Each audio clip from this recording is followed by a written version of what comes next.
What is happening? So I am currently en route to Bridgend. I'm heading down to Bridgend Tattoo Studio, and I've got one of my clients in today. He is a top bloke. He is the man, the myth, the legend. That is Harry Jennings. He is a drummer, and he drums for a band called Defects. But also, he is the reason why I was able to do that video where I was photographing Pull Up My Valentine and Trivium. Critical torque, 4mm stroke. So yeah, set up, ready to rock and roll. Gonna get ready out to make some stencils. It would have been impossible to get that detail at that size when I first started tattooing. It's fucking insane.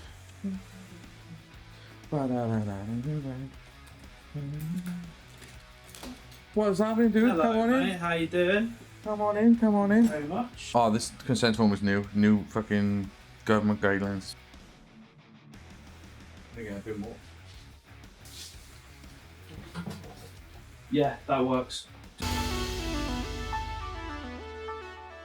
My name is Harry Jennings. I'm in a band called Defects. I used to be in a band called Shapes with a V. It was cool back then. And I also am an artist manager at Raw Power Management. And I also manage day-to-day Defects, the band that I'm in. I kind of brought it into Raw Power when I started working for them in 2024, January 2024. Yeah. So before that, I worked at a management company called Real Life. Come from one company, moved to another, and I thought it was right at that time to bring Defects over because we were starting to do some bigger things, starting to make more waves. So yeah, brought that in, and now things seem to be moving in the right direction for that band. So yeah, it's we've got a really exciting summer coming up, like some big European festivals, as well as recording our second album. So it's busy. Yeah. Never really stops, to be honest. We had a few months off, bit of time off, so life could do its thing. Yeah.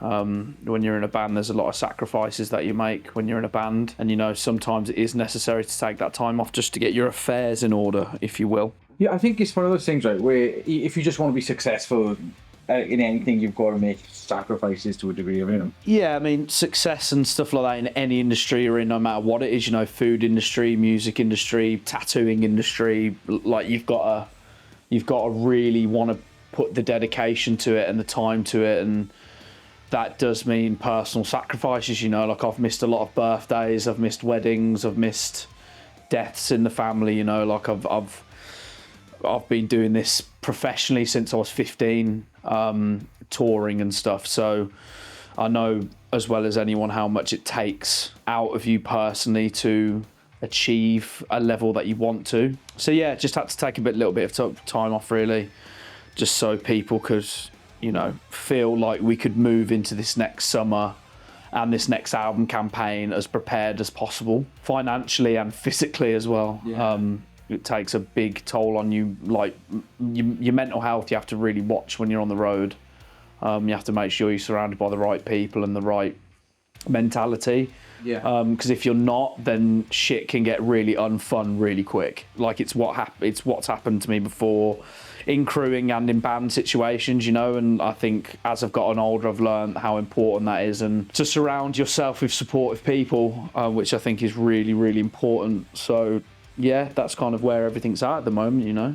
You got your media training on point, didn't you? Mate, as I said, I've been doing it since I was 15. So I mean, the whole, you learn very quickly. Yeah.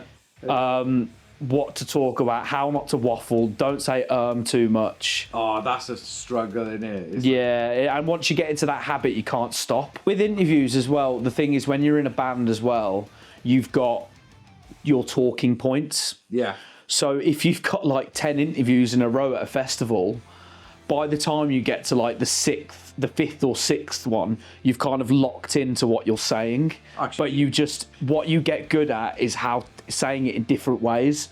So you're saying the same thing, but just in a completely different way. And no band really ever has like formal media training, but it's just practice makes perfect. You do it a certain amount of times and eventually you learn.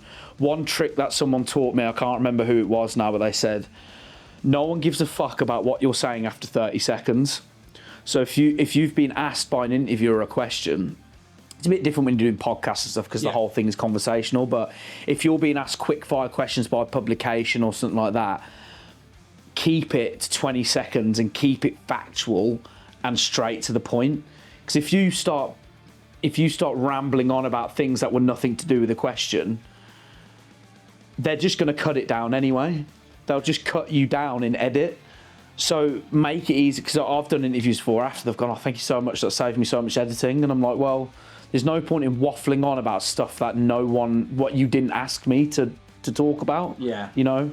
But, mate, it's just, you get so used to it after a while. And it helps managing the band because I know all the plans. Yeah. So it's not like I'm sat here going, I don't know, because it's my job to know, really. But To know it. No, not the best. Who is the favourite band you've ever played with? I mean, I've been lucky enough to play with a lot of my, and if not play with, be on the same billing as my favourite bands to ever exist. You know, we did Defects at a show, Funeral for a Friend. They are my all-time inspiration, my all-time favourite band. They're tattooed on my arm. They were the band that I point towards being the whole inspiration for me doing this. That's how I met you, yeah. So it's kind of, but all the bands we've toured with have always been really kind, really caring, and like really good, especially when I was younger. When I went on my first major tour when I was about 18, where I was on a tour bus and, like, you know, you were at catering, and like before that it was just vans sleeping on uni accommodation floors and, you know, making it work in a van with a hole in the bottom. We did 2 tours where the van just had a hole in the bottom of it. And I think bringing it back, I think it's got to be either Trivium or... Oh, you played with Trivium? We toured with them. We toured with them in Shapes toured. It was Shapes 6th and Trivium on a massive 7-week European tour. We went to Scandinavia, we went to Eastern Europe, we went everywhere. Like we went to Helsinki. You know, we got on that ferry across the Baltic Sea, which in itself was incredible. It takes about 12 hours, and we did the daytime one because the nighttime one's known as a bit of a party ship. Yeah. Because they've got an Irish bar on there, they've got a club on there, they've got like 2 restaurants, and, like, you know, it's like a proper mini cruise ship. Yeah. But we got the day one, and in the day, because the cruise ship, the boat itself has like one of those, someone else will probably know, but you know, like the icebreakers on the front of ships. It had one of them because you're going through the Baltics. So you'd look down, you go outside in your parka, your coat, your gloves, and it wouldn't be enough. There's just these giant chunks of perfectly blue ice that are just passing past the ship as you're breaking up the ice cap going to Helsinki. That's cool. And as we got there was a full-on blizzard. Because people from those countries are anywhere from in northern Scandinavia or around that kind of area, they are brought up and their cities are built for that kind of weather. Yeah. So it was a sold-out show in Helsinki. Everyone turned up. Like, it was like probably like a quarter of a metre of snow on the ground, but like everyone turned up. All the bars were still open. Like, it was incredible. But Trivium are amongst some of the nicest people that I've ever had the pleasure of touring with. And then we did an American tour with We Came as Romans, Crown the Empire, and Error. And those guys, I mean, like, touring America is a different beast compared to Europe. It's a completely different thing. If you've toured loads in Europe and you go to America thinking you know everything about it, you're going to be in for a bit of a shock. Yeah. But yeah, those 3 bands were like, we'd never been to America before, arguably weren't big enough to be in America at the time, but we somehow managed to jump on that tour for like 5 weeks and then went off to do like Sonic Temple, like Rockville, like all these massive American festivals. Probably the best 8 weeks of my life, like to this date, you know. But all bands we've toured with, like Orbit Culture, we recently toured with them last March. And those dudes, like, shouts outs to them guys because we shared a tour bus with them. And yeah, like, they are a bunch of just Swedish lads, love having a drink, love playing us, like, absolutely smash it every night. And like, yeah, I've just got nothing but love for those dudes. Probably like, yeah, amongst, still talk to them now regularly, you know. I still talk to Matt Heafy regularly, so I've been so lucky, dude. Like, I hit my 30s in April, and I've kind of looked back on my 20s and went, you know what, if the whole band stuff ended tomorrow, I'd be happy. So I first saw Funeral for a Friend when they supported Iron Maiden in 2002, and it was at the NEC in Birmingham. I'd been taken along, and it was my first rock and metal gig. So before that, my first gig was Kylie Minogue. Like, I went to see...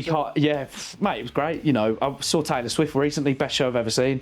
Like, if you're a metal fan going, oh, fuck that, this, that, and the other, mate, you're just stuck in your lane and you need to look further outwards. But, yeah, so I went to go see Kylie Minogue. But then I went to go see Funeral for a Friend and Iron Maiden. And that was the show where I saw Ryan Richards up on the drum kit and went, that's me, that. I want to do that. Like, and I've just had that dream my whole life, you know, but yeah, it must have been one of those like Christmas shows they used to do in Cardiff. Yeah. You know, like they did one with The Used, they did one with Kids in Glass Houses. They used to do one, not every Christmas, but at the Cardiff Motor Point, which is known as now. It wasn't back then, but like Funeral used to, and there was another venue in Cardiff they used to do quite a lot as well. Union. Yeah, Students' Union, they did quite a lot. They done in Students' Union and then they did after party in the bar later. Yes. I mean, mate, I've had some great nights out in Cardiff. Oh, it's a good crack. Like, Club If a Back, I've played there with Shapes, I've played there with Defects. Whoa. Say that again? Club If a Back. Is that right? Eva Bach. Well, I don't have the accent, do I? So. CH is F. So I think being a Brummie trying to talk Welsh, at least I actually attempted to say it. Yeah. You know that club that's opposite Fuel Bar? Just because I know the name of it, but I don't want to attempt. Do you know what we call it? The Welsh Club. The Welsh Club, perfect. That's what I will be calling it from now on. Yeah, thank you for that warning. But nah, man, I'm Cardiff, mate. I love Cardiff. Well, because I've been coming here since I was so young. I've got a lot of friends here. Yeah. I know a lot of bands from here. A lot of great bands are from here, past and present. I've just got I mean, the nerd in me. I mean, I'm getting Batman tattoos currently, but when I was a kid, around like 9, 10, I was a massive Doctor Who fan, and obviously Doctor Who is BBC Wales.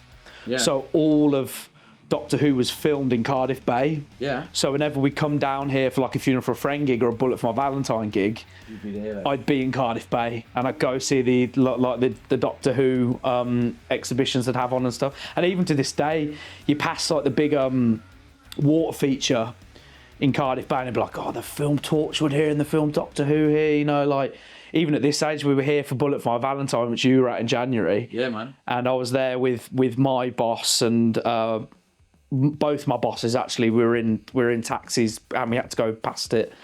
Be like, oh, did you know they filmed Doctor Who? And they both just looked at me like, we don't give a flying fuck about that. And I was like, oh, come on, guys, like give me something here. I can't. It's annoying how, because I think I first heard about you because Ryan had just gotten his Eddie Murphy tattoo. Yeah, that was class. So he's got his Eddie Murphy tattoo, and he's got the Only Fools and Horses of him dressed as Batman and Robin, and that caught my attention.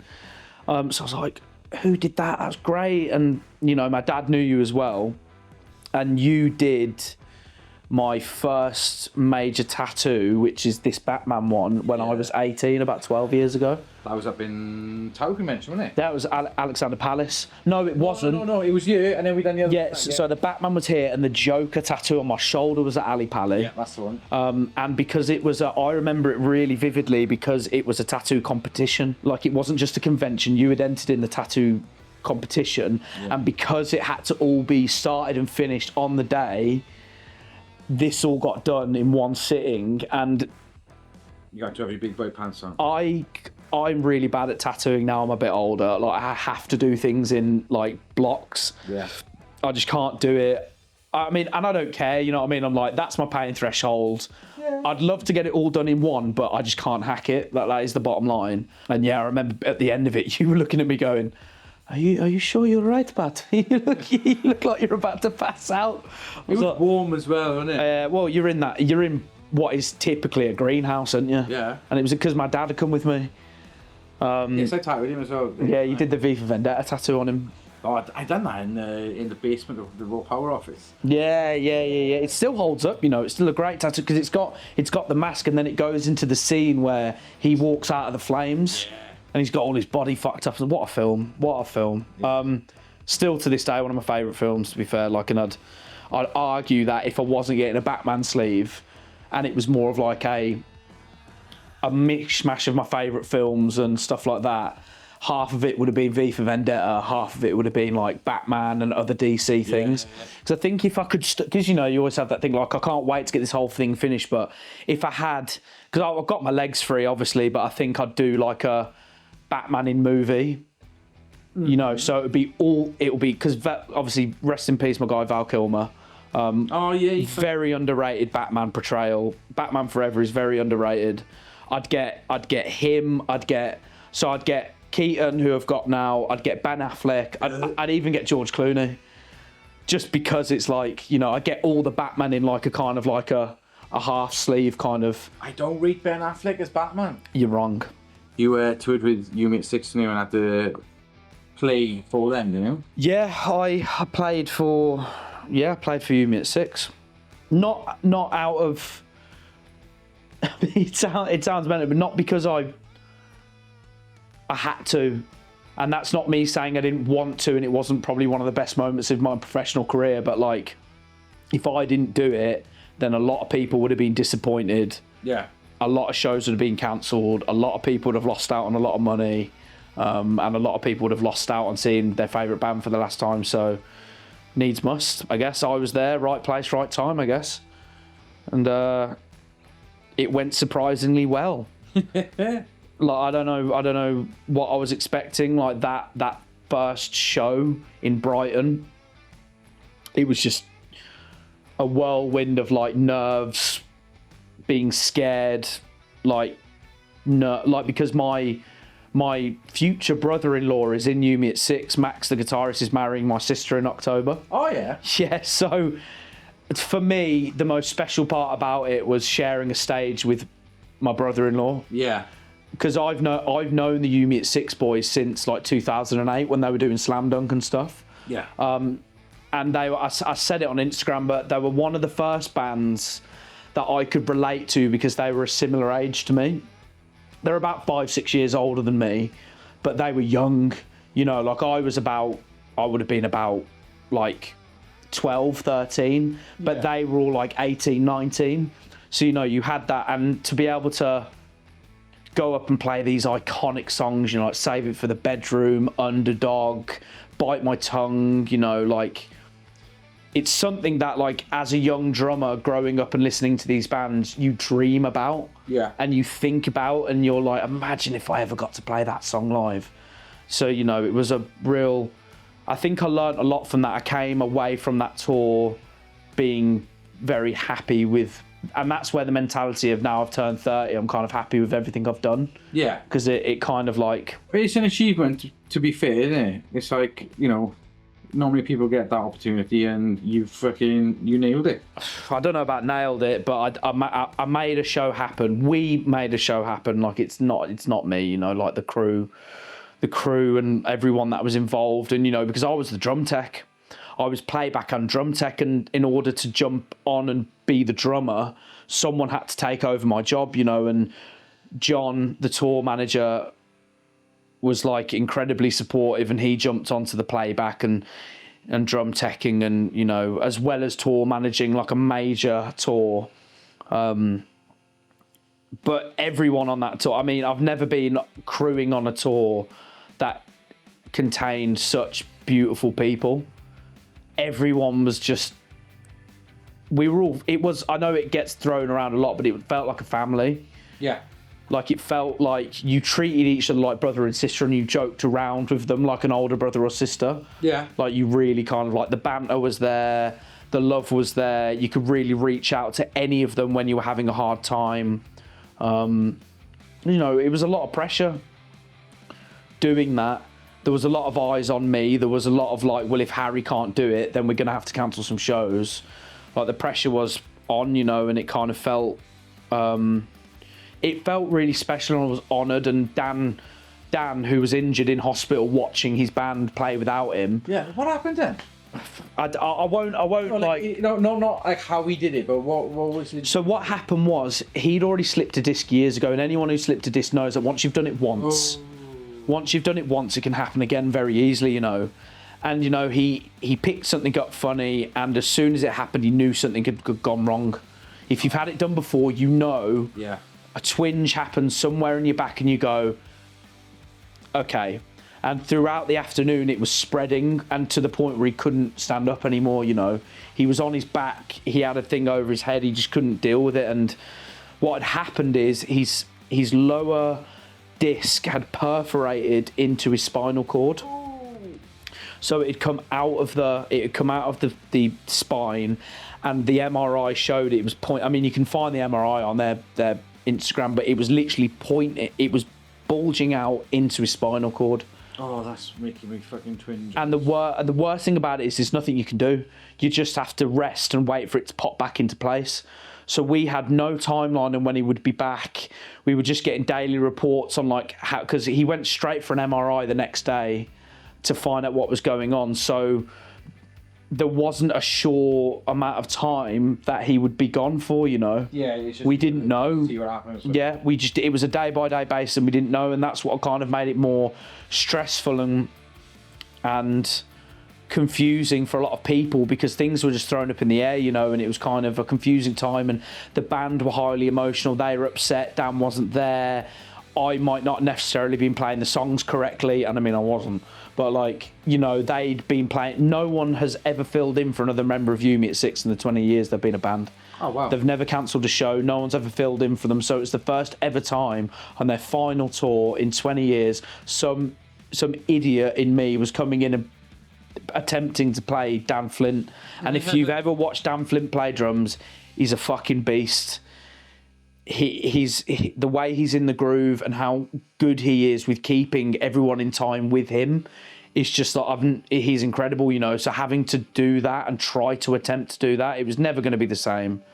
And the band were always going to find it really difficult, you know. And I tried my best to accommodate them when they would, because they like that they would all tell, like, and I'd say to them, look, if I'm not doing it right, you need to tell me. Yeah. You know, like, because I want you to be comfortable, I want you to have fun, and I want you to be able to trust me.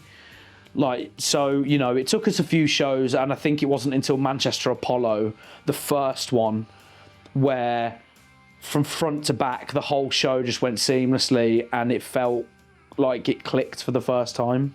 But you had to basically learn the entire fucking 3 hours? In 3 hours, yeah. So the timeline was, I'd set up the kit, we were waiting for the band to sound check, and that was about 4:30, 5 o'clock. Chewy, the guitarist, had come on stage and said, oh, Dan's fucked, and I thought he was messing with me, saying the kit was shit. So I was like, yeah, sure thing, whatever. And he was like, no, I think he's done something to his back, like he's really bad. So I'd gone into the dressing room before, and someone was lying on the floor with a towel over their face. So I thought someone was hungover and had just sent it the night before too hard, you know. Yeah. But then Dan Brown, the manager, had come up on stage, and I kind of been hearing rumours, you know, from other crew and stuff. And he said, it's not looking good. Can you do it? And I looked at him, and I remember looking at him, and I remember going, you have to be really specific with what you're asking me to do. I don't want it in like a maybe or an if or a but. What is it you need me to do and be ready to do, you know? And he went, can you play the set? And I think in that split second, I just didn't really think about it and went, yes, I'll do it. And then it was only after that I went, oh, fuck, what have I done? You know, look like, oh no, look like this is a nightmare. What am I doing? So we played a few songs in soundcheck. It wasn't 100% confirmed whether Dan could do it or not, but we played soundcheck together to get a sound, and everyone was panicking a bit. Everyone was like, oh my God, what's happening? Is this show going to go ahead? You know, like, what's going on?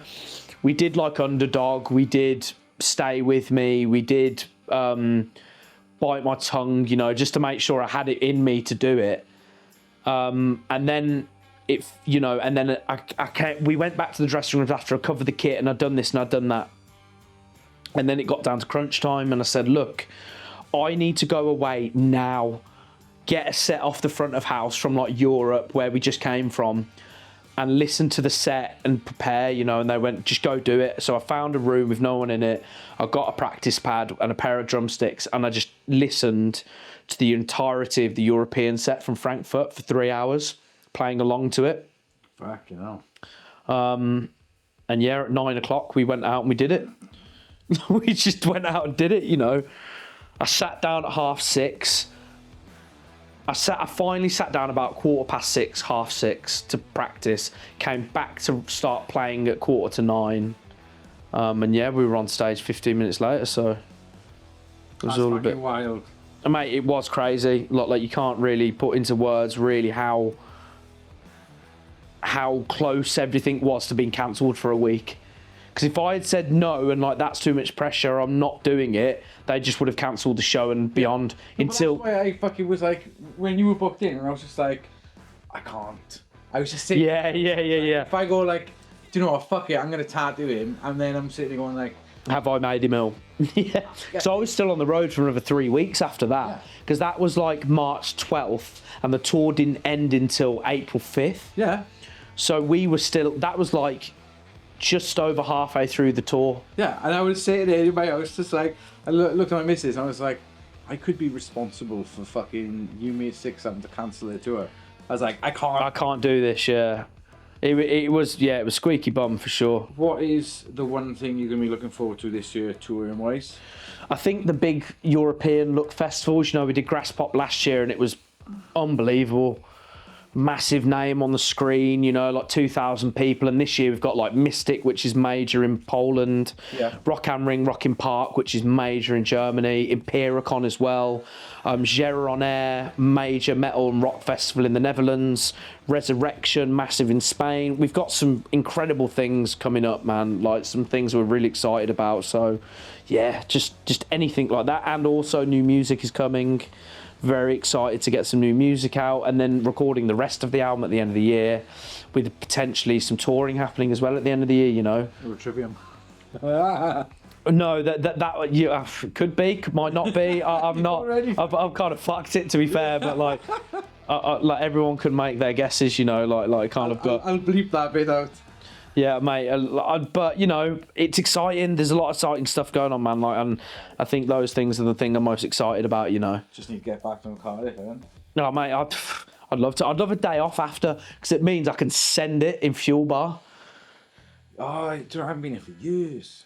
No, if we are doing Cardiff, you've got to come down, and hopefully, I'm gonna work it so we stay somewhere near Cardiff, even if we have to drive an hour after we've sent it in a bar. Yeah. And I just wanna have it, because I haven't had a good night out in Cardiff in years, and we've always had to leave early, or I've had to drive, or you know, like I had a few, because I didn't even have a few beers when I was down here for Bullet.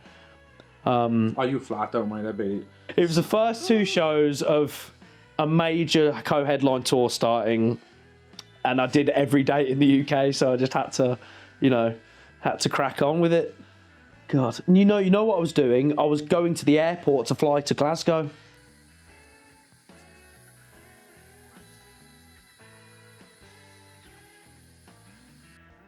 Good shit.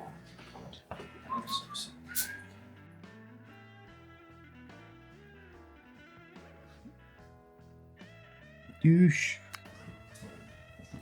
Like a 2-hour journey, so mate, thank you ever so much once again. No, thank you. Pleasure as always. Oh man, of course, I'll confirm the 16th, and we'll get this. Yeah, either be the Monday or either the Sunday, the Monday, or the Sunday. I won't be able to do, because I'm probably gonna have to go to download for Bullet. Oh shit, that's not me. Yes, download weekend. Okay, that's fine. We'll chat about it. Yeah, we'll sort it out. All I need to do is just check the dates that I've got my daughter, that's all. Yeah, just check in, let me know. Alright, nice one. Ta-ra, mate. Ta-ra, bro. Alright, so that's me done. I am now getting ready to head home. Check everything is locked, and I'm going to be chilling out with the kids, walking the dogs. It's gonna go dark a second.